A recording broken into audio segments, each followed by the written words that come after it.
Selamat siang menjelang sore, rekan-rekan yang berbahagia. Salam sejahtera bagi kita sekalian. Shalom, Om Swastiastu, Namo Buddhaya, salam kebajikan. Yang saya hormati seluruh teman-teman media, pada hari ini tepatnya tanggal 8 Oktober 2024, Baris Krim Polri kali ini akan melakukan press conference. Hadir di tengah kita ada Bapak Direktur Siber Baris Krim Polri dan Kasubdit, serta ini karena merupakan bagian daripada pendidikan secara strategis, kita juga didampingi oleh Kominfo, yaitu Bapak Jawara Wahyu. Beliau sebagai tim penanganan konten internet ilegal di Kominfo. Rekan-rekan, sebagaimana kita ketahui bahwasannya untuk Polri, Bapak Kapolri telah memerintahkan melakukan langkah-langkah secara strategis, baik itu yang preventif, juga terkait dengan penegakan hukum. Artinya di sini adalah langkah kolaboratif. Yang perlu kami sampaikan pada hari ini, kami akan menyampaikan pengungkapan tindak pidana siber terkait dengan perkembangan yang menjadi perhatian publik, yaitu masalah judi online. Di depan rekan-rekan adalah tersangka ataupun pelaku tindak pidana, dugaan tindak pidana siber, khususnya pada konteks tindak pidana judi online. Yang kita ketahui tentu ini berkembang di masyarakat dan meresahkan, dan tentunya juga menjadi bagian dalam kehidupan masyarakat yang perlu kita selamatkan. Polri tidak berdiri sendiri, tadi ada Kominfo, kami juga membutuhkan bantuan seluruh peran serta elemen masyarakat di dalam pencegahan dan tentunya juga tidak menjadi bagian yang terlibat di dalam judi online. Maka untuk itu hari ini akan disampaikan oleh Bapak Direktur Tindak Pidana Siber Baris Krim Polri. Kepada beliau kami mempersilakan untuk menyampaikan hasil daripada pengungkapan saat ini dan kolaborasi dengan Kominfo. Silakan Pak. Terima kasih Pak Mas. Assalamualaikum warahmatullahi wabarakatuh. Selamat siang, salam sejahtera untuk kita semua. Pertama kita panjatkan puji syukur kepada Allah Subhanahu wa taala. Siang hari ini kita masih diberikan kesehatan dan kesempatan hadir di tempat ini dalam rangka rilis terkait penguapan kasus perjudian online yang dikendalikan oleh warga negara asing dengan pasarnya adalah pasar di beberapa negara. Yang kami hormati rekan-rekan media yang berbahagia yang sudah meluangkan waktu hadir di tempat ini, Bapak Penmas Humas Polri, Brigjen Pol Wisnu Andiko SIK, Kasubdit 1 Cyber Baris Krim Polri, Kombes Pol Jeffridian SIK, tim penanganan konten internet ilegal Kemenkominfo RI, Bapak Jawara Wahyu, terima kasih Bapak sudah hadir. Yang pada kesempatan kali ini kami dari Direktorat Tindak Pidana Cyber Baris Krim Polri akan menyampaikan pengungkapan kasus tindak pidana perjudian daring website slot 8278 berdasarkan laporan polisi nomor LP A13 7 Romawi 2024 SPKT Direktorat Tindak Pidana Cyber Baris Krim Polri pada tanggal 8 Juli 2024. Seperti yang kita ketahui bersama bahwa Bapak Presiden Republik Indonesia Insinyur Haji Joko Widodo secara tegas mengeluarkan larangan dan bahaya judi daring dengan dibentuknya satuan tugas pemberantasan perjudian daring di mana Bapak Kapolri sebagai Ketua Harian Penegakan Hukum dan Bapak Kabid Polri sebagai Wakil Ketua Harian Penegakan Hukum. Dan pada tanggal 1 Oktober 2024, Direktorat Tindak Pidana Cyber Baris Krim Polri telah berhasil mengungkap tindak pidana perjudian daring website slot 8278. Website slot 8278 merupakan situs perjudian yang dikendalikan oleh warga negara Cina dan lokasi server berada di Cina. Selain beroperasi di Indonesia, website tersebut membuka pasar di negara Asia lainnya seperti Thailand, Kamboja, Malaysia, Vietnam. Namun secara aktif menargetkan pasar Indonesia dengan jumlah pemain mencapai 85.000 orang. Situs ini menarik pemain dari Indonesia dan menyediakan berbagai jenis permainan judi daring antara lain Fortune Tiger, Magic Wheel, Domino Poker, Gate of Olympus atau slot, tembak ikan, dan permainan judi daring lainnya.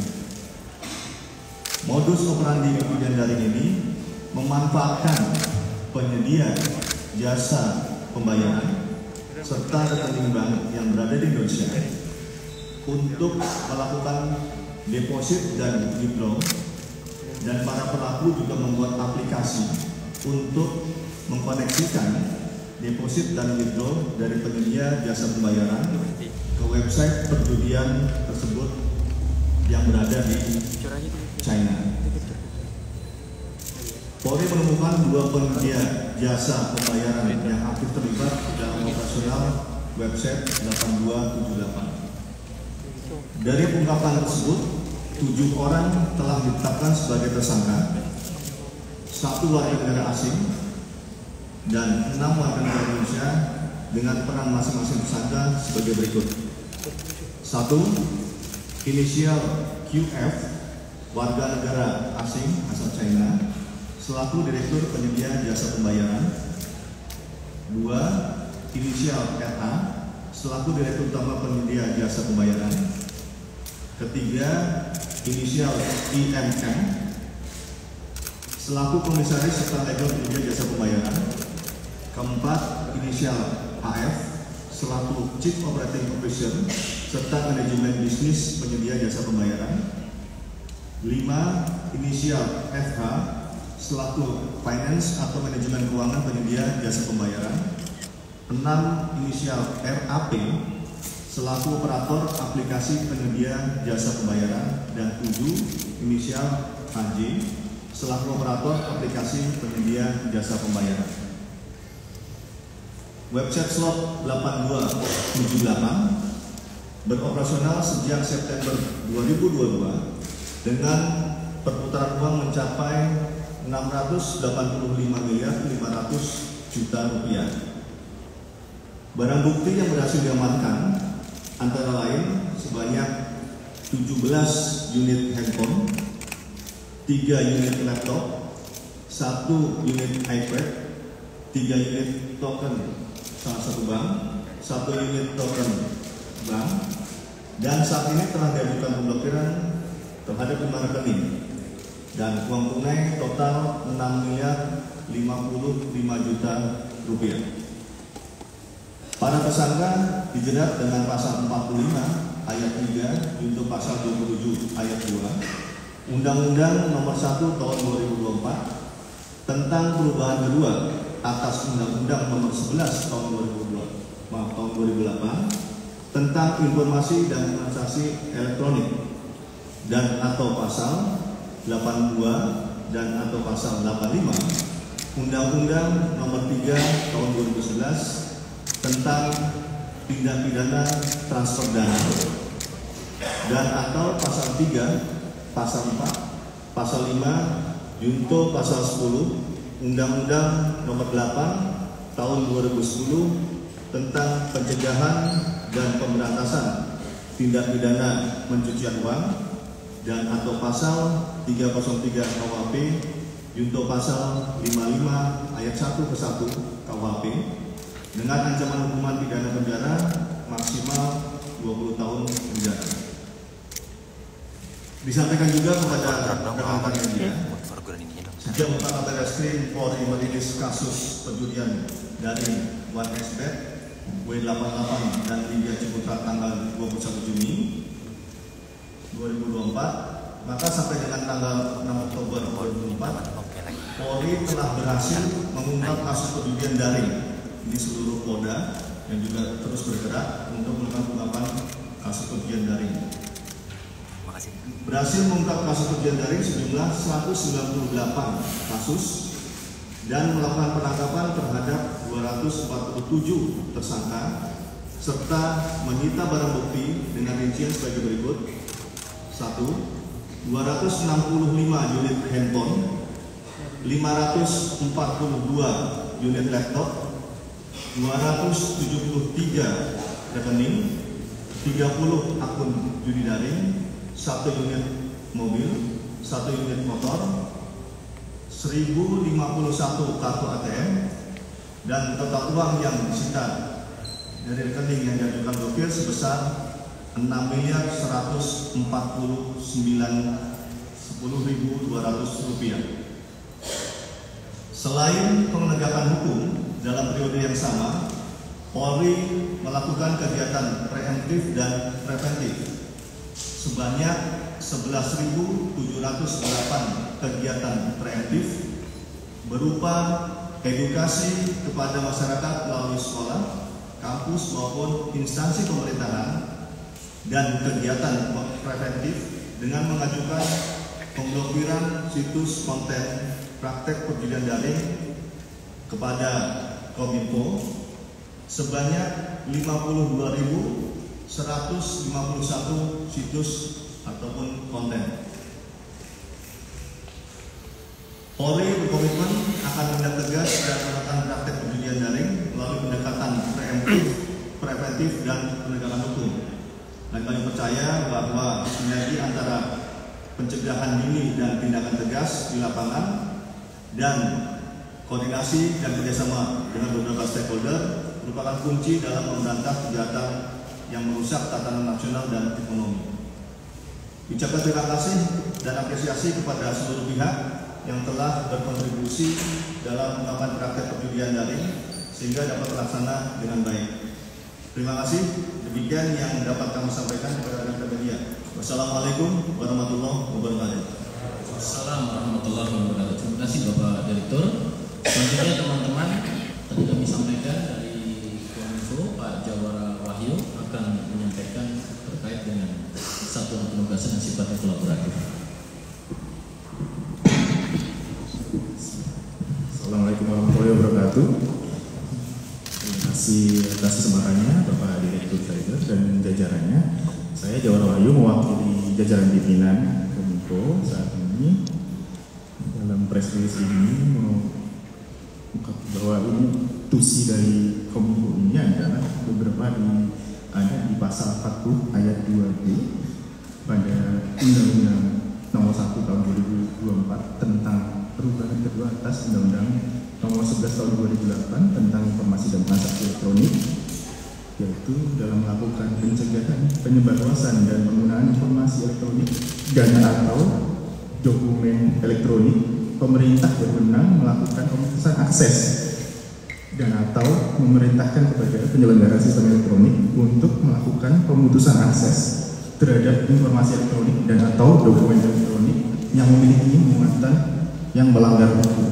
Kemudian di pasal 96 PP 71 tahun 2019 tentang penyelenggaraan sistem dan transaksi elektronik, yaitu pemutusan akses dilakukan terhadap informasi elektronik dan atau dokumen elektronik dengan klasifikasi A, melanggar peraturan perundang-undangan, B, meresahkan masyarakat dan mengganggu ketertiban umum, dan C, memberitahukan cara atau menyediakan akses terhadap informasi elektronik dan atau dokumen elektronik yang memiliki muatan yang dilarang sesuai dengan ketentuan perundang-undangan.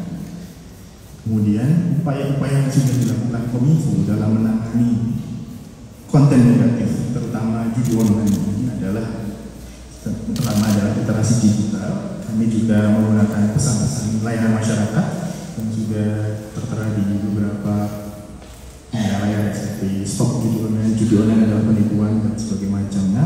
Kemudian kami juga ada patroli cyber dari tim Kominfo dalam hal pencarian atau crawling terhadap konten-konten yang melanggar peraturan, terutama perjudian online. Kemudian kami juga menerima aduan masyarakat.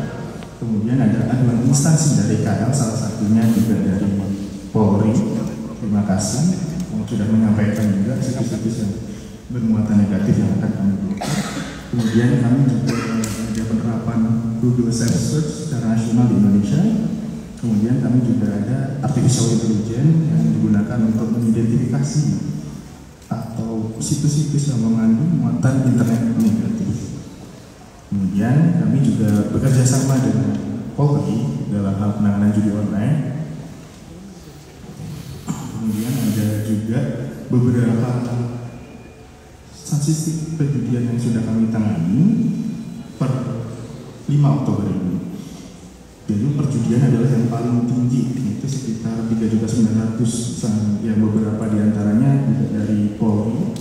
Kemudian ada pornografi juga yang sebanyak 1.200.000. Kemudian dan lain sebagainya. Dan untuk yang tertinggi saat ini ada di platform Twitter. Kemudian sekian, terima kasih. Assalamualaikum warahmatullahi wabarakatuh.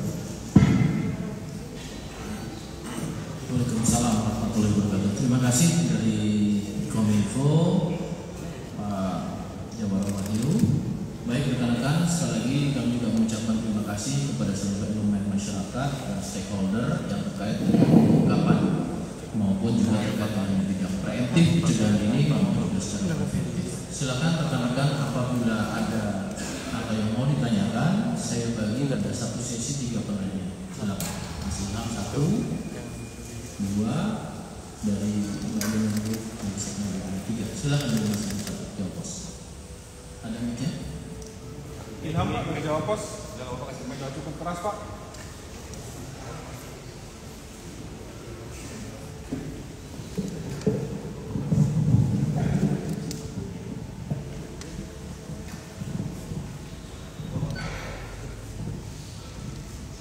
Assalamualaikum, terima kasih Pak atas pengungkapannya.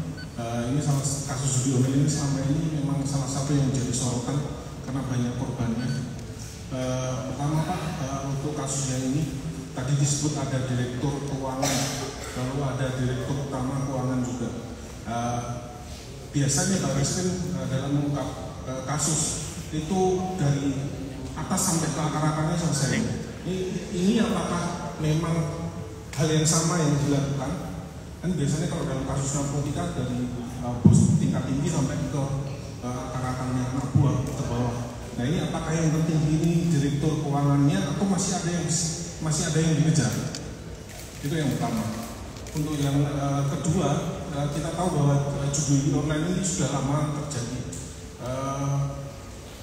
Bagaimana caranya sindikat ataupun bandar judi ini mempertahankan untuk mendapatkan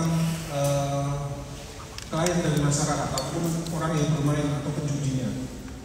Modus apa yang dilakukan sehingga masyarakat tergoyah untuk bermain?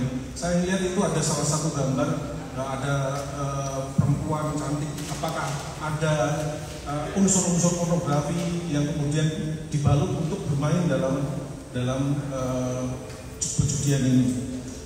Yang ketiga Pak, tadi ada titipan dari teman soal di mana mereka ini ditangkap, apakah kantornya di sini atau dia menjalankannya di Indonesia, dan bagaimana pembagiannya dengan di Tiongkok ataupun di Cina.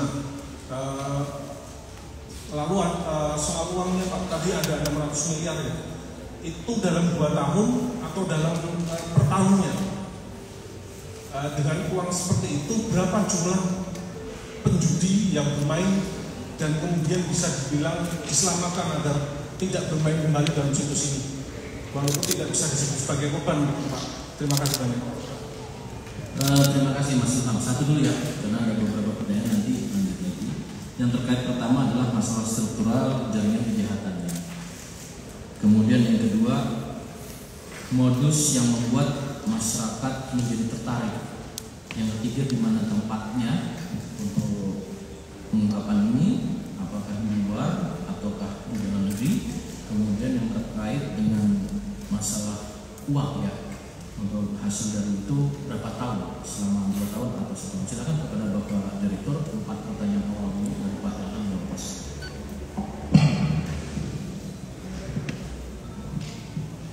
Terima kasih Mas Ilham Jawa Pos. Dalam pengungkapan kasus perjudian, maka kita membutuhkan waktu untuk penyelidikan, baru nanti ditingkatkan menjadi penyidikan. Maka kalau kita melihat dari pengungkapan kasus ini, bahwa pengungkapan kasus ini dimulai dari bulan Juli, tetapi baru dilakukan penangkapan pada bulan Oktober. Nah, ini membutuhkan waktu lama untuk penyelidikan. Apa yang dilakukan penyelidikan? Satu, terkait dengan jenis permainannya, bentuk permainannya, kemudian operasionalnya. Nah, bagaimana nanti membuktikan bahwa beberapa orang ini memiliki keterkaitan dengan operasional perjudiannya. Maka nanti akan bisa terlihat dari website perjudiannya, kemudian nanti rekening-rekening yang digunakan untuk deposit dan rekening yang digunakan untuk withdraw, termasuk nanti bagaimana hubungannya, konektivitasnya antara website yang disajikan secara online masyarakat, kemudian dengan cara penarikan atau pembayaran yang didapat keuntungan oleh penyelenggaranya. Maka ini kita lakukan mulai dari tahapan bawah sampai dengan atas penyedia jasa pembayaran. Yang ini juga terkoneksi terkait dengan jasa pembayarannya langsung ke China, karena ini secara otomatis deposit dan withdrawnya itu terkoneksi dengan server yang ada di China. Itu yang pertama. Kemudian bahwa perjudian ini adalah dengan menarik. Menarik artinya membuat itu menjadi menarik, sehingga masyarakat itu akan ingin tahu, menarik, mencoba-coba. Awalnya mencoba-coba apakah ini bisa menang, misalnya dengan penawaran bahwa perbandingannya 1:5 untuk pemenangnya. Kemudian beberapa trik untuk menarik masyarakat adalah salah satu dengan pornografi. Jadi kalau kita melihat secara garis besar bahwa terkait dengan kejahatan Undang-Undang ITE, maka itu menjadi pokok kejahatan Undang-Undang ITE-nya, maka akan ada impact-nya atau kejahatan lain menjadi ikutan. Contoh misalnya, ini kejahatan perjudian, maka akan membutuhkan operator. Maka operator ini bisa dilakukan operator dari Indonesia yang dikirimkan ke sana, maka ini akan menjadi kejahatan TPPU. Kemudian dari situ maka menjadi kejahatan scam. Biasanya ikutan dari kejahatan judi dari itu adalah scam, penipuan online, gitu ya. Kemudian ada juga kejahatan lain yang bisa mengikuti itu, yaitu TPPU, ya, money laundering. Jadi kejahatannya dalam Undang-Undang ITE, maka bisa ada kejahatan TPPU. Kemudian kejahatan ITE sendiri yang terkait itu adalah scam. Kemudian baru kejahatan TPPU hasil kejahatan itu yang benar. Jadi rangkaiannya menjadi kompleks, maka itu membutuhkan penyelidikan yang cukup lama dan menghubungkan keterkaitan untuk pembuktian satu sama lain. Kemudian ini ditangkap di Jakarta. Memang ini ditangkap di Jakarta, tetapi khususnya warga negara asing memang sudah kita profiling sehingga berada di Jakarta untuk sebagai direktur penyedia jasa pembayaran. Kemudian kalau kita sampaikan tadi bahwa jumlah uang yang bisa atau yang perputaran uangnya selama September 2022 sampai dengan hari ini dalam penangkapan, yaitu sejumlah 685 miliar 500 juta rupiah perputaran. Tetapi ini memang pasarnya tidak hanya di Indonesia, pasarnya ada beberapa negara yang sudah saya sebutkan tadi. Kemudian ini bangsa pasarnya di Indonesia ada sekitar 85.000 orang. 85.000 orang. Jadi ini ada pasar-pasar yang di Indonesia, di luar daripada pasar-pasar yang di luar Indonesia di beberapa negara. Kalau keseluruhan dengan negara lain total? Nah, Kami belum dalami, karena nanti kami akan meneliti lagi daripada barang bukti yang ada, termasuk dengan dashboard yang ada, sehingga kami bisa mengetahui nanti kelengkapannya. Dan kemungkinan juga ini masih kita kembangkan untuk kemungkinan ada orang-orang lain atau pelaku-pelaku kejahatan lain yang berhubungan dengan ini. Oke. Silakan satu lagi dengan Mas siapa? Pak, saya Abid dari Kumpaten. Ini sebenarnya tadi hampir sama pertanyaannya, cuman ini lebih spesifik lagi. Karena kan biasanya kalau di Indonesia ini ada beberapa artis yang atau selebgram gitu ya yang ikut mempromosikan videonya. Nah, apakah dari komplotan ini, apakah mereka pernah ada endorse artis atau apa gitu, dan apakah nantinya jika memang ditemukan nanti akan didalami lagi dan akan dilakukan penangkapan untuk artis-artis yang di-endorse oleh komplotan ini? Yang kedua, Bapak, biasanya kan komplotan itu, saya sebenarnya nggak tahu banget sih, cuman mungkin satu komplotan punya beberapa website gitu. Nah, ini untuk penegasan aja, apakah ini pemblokirannya hanya untuk satu website ini, atau mungkin mereka masih didalami adakah website-website lainnya yang mereka bikin gitu. Tanya silakan. Dua pertanyaan ya, terkait dengan influencer, dan kedua terkait dengan websitenya apakah cukup atau ada yang lain. Silakan. Ya, terima kasih. Mas Hafid ya? Hafid dari Kumparan. Tadi Mas Ilham udah jeli tuh. Lihat di depan itu ada artisnya. Saya nggak tahu itu artis atau bukan. Gambarnya gambar wanita ya? Bukan gambar Mas Ilham. Gambar wanita. Jadi saya nggak tahu ini artis atau bukan. Tetapi memang mereka biasanya pelaku penjualan penyelenggara ini memanfaatkan hal-hal yang menarik. Menarik. Maka tadi saya bisa disampaikan juga kemungkinan ada pornografinya bisa terjadi untuk dia menarik minat masyarakat gabung ataupun mengklik. Bisa saja dikirimkan link dengan wanita-wanita yang cantik untuk menarik, kemudian diklik baru disampaikan promosinya. Kalau ikut gabung, kalau klik maka mendapat hadiahnya berapa, seperti itu. Nah, sementara kita dalami nanti apakah ada keterlibatan, tetapi ini memang kalaupun ada keterlibatan mungkin artisnya artis luar negeri, kemungkinan karena ini servernya di sana, dashboardnya pengendalinya ada di China. Kemudian juga apakah ada website lain? Penyelenggara perjudian tidak mungkin hanya memiliki satu website, pasti memiliki website-website turunannya di bawah itu. Maka nanti kita akan dalami.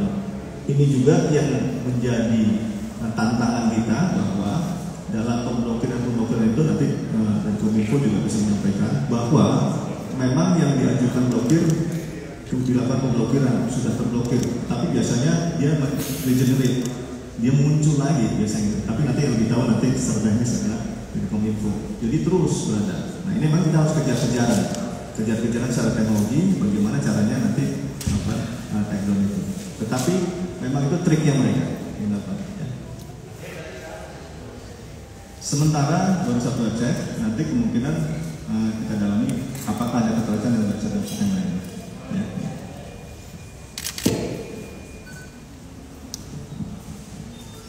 Terkait pemblokiran tadi sama Kominfo sudah disampaikan ya.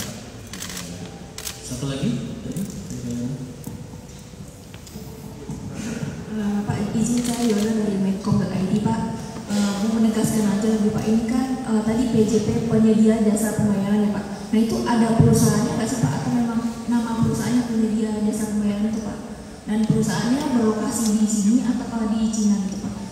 Kemudian terkait TPPU Pak, tadi kan diduga ada bisa mendalami TPPU-nya. Apakah itu termasuk akan dilakukan pendalaman aset-asetnya? Uang-uang itu apakah sudah dibelikan kemana atau diberikan uang Pak? Kemudian ini kan ada warga Indonesia, bagaimana sih WNA Cina ini merekrut warga Indonesia ini dalam kasus ini? Terima kasih Pak. Baik, terima kasih Gayana. 3 pertanyaan dari Medcom. Yang pertama terkait dengan legalitas penyedia jasa pembayaran. Yang kedua merekrutmen, bagaimana warga negara asing bisa merekrut, dan terkait tadi yang kedua adalah TPPU. Silakan kepada Bapak Direktur. Ya, terima kasih. untuk penyedia jasa pembayaran, memang ini bentuknya PT. Jadi PT penyedia jasa pembayaran yang dia menyediakan untuk pembayaran dalam transaksi misalnya dengan metode merchant. Dan ini juga maka mereka melakukan perjanjian dengan merchant yang ada, termasuk dengan penyelenggara kejudian, ya, sehingga ini memfasilitasi untuk kegiatan kejudian. Kemudian pendalaman asetnya, karena kita memang menggunakan undang-undang TPPU, maka ini akan didalami asetnya untuk melakukan penyitaan aset yang berhubungan dengan operasional perjudian ini.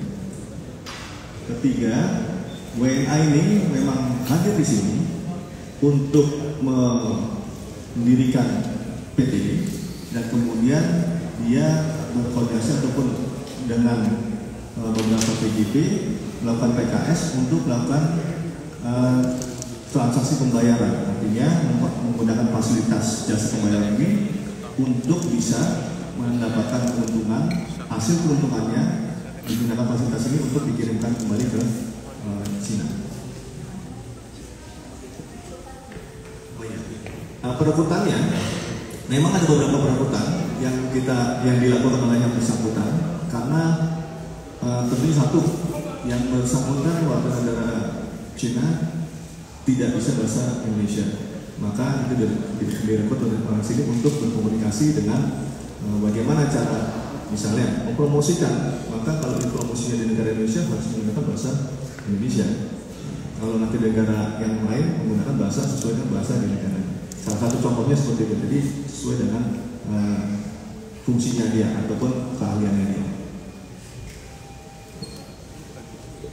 Baik, saya bagi satu segmen lagi, silakan dari kanan, kemudian yang tadi duluan naik. Itu segmen terakhir, ya silakan. Ya Pak, selamat siang Pak, saya Sari dari Bisnis Indonesia.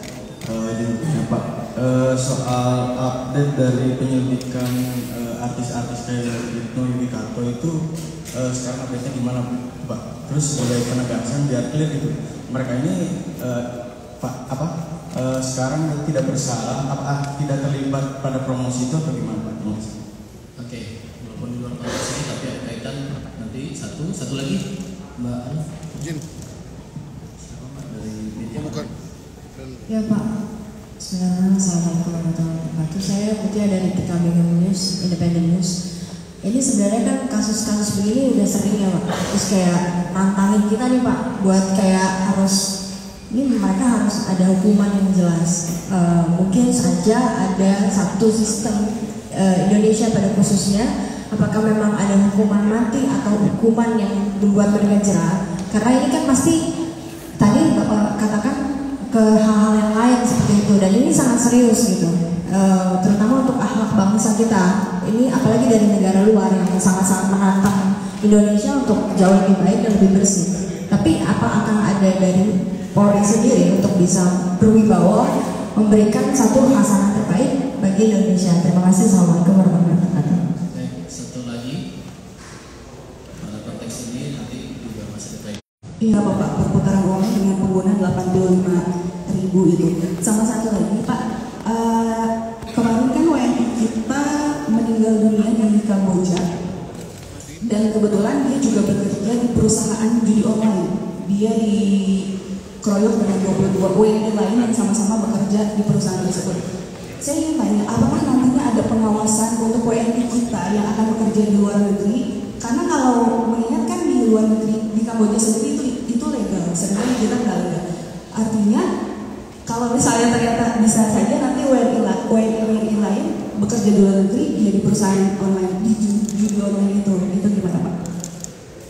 Baik, cukup 3 pertanyaan ya. Satu lagi Pak, izin Pak, satu lagi. Background WNI yang dari Cina itu apakah dari finance atau memang dia sudah lama menjalani pekerjaan itu? Terima kasih. Baik, yang pertama terkait dengan influencer, yang kedua bagaimana dengan sistem. Perlu saya jelaskan tadi Pak Direktur sudah menjelaskan, ini telah dibentuk Satgas di mana pekerjaan kolaboratif memiliki efek yang sangat luar biasa baik di bidang preventif sampai dengan penegakan hukum. Nanti juga pertanyaan terkait dengan perputaran uang yang di dalam dan di luar negeri dan nilai total semua tadi, dan terkait juga dengan masalah PPO ya. Tentunya konteksnya di sini adalah penyidikan di tindak pidana siber, namun nanti akan dijelaskan secara global terkait dengan hal tersebut. Nanti ada kooperatif lagi dengan Kementerian Luar Negeri dan juga dari BPK. Silakan Pak Dirut. Jadi yang pertama terkait dengan influencer ya. Ini influencer yang mana? Yang dulu. Ya, sekalian saya jelaskan. Beberapa pengaduan terkait dengan influencer yang itu artis-artis terdahulu itu ada sebanyak 27. Sampai dengan hari ini kita masih berproses. Sudah dilakukan pemeriksaan terhadap 27 influencer tersebut dan 14 saksi serta 6 ahli yang hasil pemeriksaan klarifikasi itu akan kita lakukan gelar perkara untuk menentukan konstruksi kasusnya, posisi kasusnya seperti apa. Ya, jadi masih berproses. Ya. Nanti gelar perkara kita kabarin. Banyak Bapak Karpemas. Kemudian yang kedua, bahwa perjudian online ini kita kategorikan sebagai penyakit masyarakat. Jadi penyakit masyarakat itu harus disembuhkan. Oleh sebab itu, apakah selesai dengan ungkapan kasus penangkapan yang sudah sering dilakukan? Ternyata tidak selesai. Maka kegiatan-kegiatan terkait dengan preemptif dan preventif dengan mulai mengedukasi masyarakat terkait dengan bahaya judi daring ataupun judi yang lain, yang itu tidak akan pernah menang, itu membawa efek yang tidak baik dalam kehidupan sosial, itu menjadi penting untuk diglorifikasikan sehingga masyarakat paham, sehingga masyarakat menjadi paham, mengerti dan lebih bijak bahwa tidak akan pernah ada untungnya kalau bermain judi. Itu satu, preventif. Kemudian kedua adalah kegiatan preventif, kegiatan pencegahan yang dilakukan dengan memutus akses daripada website situs perjudian. Yang ini dilakukan oleh rekan-rekan kita dari Kominfo, dari masukan dari kita, yang ini juga terus dilakukan. Maka ini sebagai salah satu cara yang efektif untuk menekan atau menghilangkan. Baru yang ketiga adalah pengungkapan kasus untuk menyentuh kepada pelaku-pelaku atau penyelenggaranya. Yang penyelenggaranya seperti sekarang ini penyelenggaranya, yang ini nanti akan juga memutus daripada organisasi ataupun rotasi dari perputaran dari permainan perjudian ini. Jadi 3 hal itu, preventif, dan penegakan. Kemudian juga ini juga kita lakukan terus komunikasi dengan beberapa satker ataupun kementerian lembaga untuk sama-sama kita sesuai dengan tupoksinya memberantas perjudian daring ini. Termasuk juga kita berkomunikasi dengan beberapa negara yang ada yang itu tidak melegalkan, tetapi ada beberapa negara yang melegalkan, itu komunikasi khusus kepada negara tersebut. Kemudian terkait dengan perputaran uang di Indonesia gitu ya. Jadi perputaran uang di Indonesia kita sedang mengidentifikasi karena di beberapa negara dan ini bercampur, sehingga kita nanti akan melihat mengklasifikasikan mana yang ada di Indonesia karena kita sedang meneliti dashboardnya seperti apa. Kemudian backgroundnya warga negara asing ini finance karena dia backgroundnya dengan mengkalkulasi sebagai investor sehingga itu bekerja sama dengan PJP yang ada di Indonesia untuk melakukan operasi perjudian. Demikian. Saya cukup ya, karena sudah cukup banyak. Terima kasih atas partisipasinya. Sekali lagi, penyidikan ini merupakan penegakan hukum yang dilakukan secara kolaboratif dan ini merupakan menjadi penindakan yang secara strategis dilakukan oleh kementerian lembaga dan termasuk Polri, di mana peran masing-masing bisa sebagai support, sebagai mendorong, kemudian sebagai substitusi dan juga bahkan tugas fungsinya berperan secara aktif. Terima kasih rekan-rekan, saya tutup. Wassalamualaikum warahmatullahi wabarakatuh.